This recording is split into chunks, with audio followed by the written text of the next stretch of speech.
بسم الله الرحمن الرحيم عن ابن عمر رضي الله تعالى عنهما قال قال رسول الله صلى الله تعالى عليه وسلم إن الله جعل الحق على لسان عمر وقلبه رواہ الترمذی۔ نبی کریم صلی اللہ علیہ وسلم نے ارشاد فرمایا، اللہ تعالیٰ نے عمر کی زبان و دل پر حق کو جاری فرما دیا ہے۔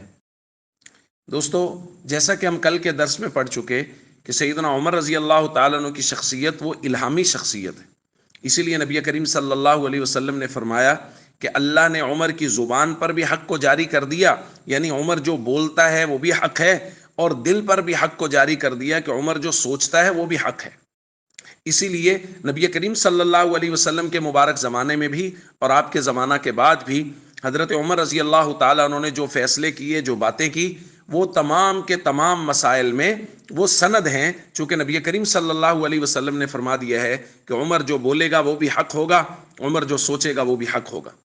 اور دوسری سند نبی کریم صلی اللہ علیہ وسلم کی طرف سے وہ اس طرح ہے کہ نبی کریم صلی اللہ علیہ وسلم نے ایک روایت میں فرمایا، فَإِنَّهُ مَن يَعِشْ مِنْكُمْ بَعْدِي فَسَيَرَىٰ اخْتِلَافًا كَثِيرًا، جو لوگ میرے بعد زندہ رہیں گے وہ بہت سے اختلافات دیکھیں گے۔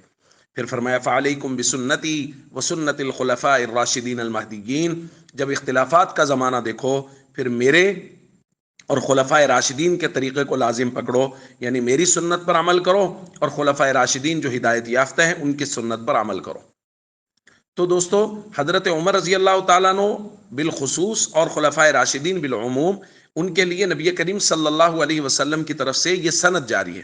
اس لیے جتنے مسائل میں بھی کوئی اختلافی مسئلہ ہو، اس میں حضرت عمر رضی اللہ تعالیٰ عنہ کی رائے آ جائے تو آنکھیں بند کر لیجئے اور سمجھ لیجئے کہ یہ فیصلہ عین منشاء نبی صلی اللہ علیہ وسلم کے مطابق ہے۔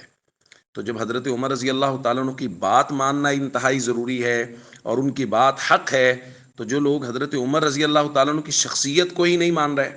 ایسے بھی بدبخت ہمارے معاشرے میں موجود ہیں جو حضرت عمر رضی اللہ تعالیٰ عنہ کی شخصیت پر طرح طرح کے اعتراضات کرتے ہیں، تو ان لوگوں کا تو دین اسلام کے ساتھ دور دور کا کوئی تعلق ہی نہیں ہے۔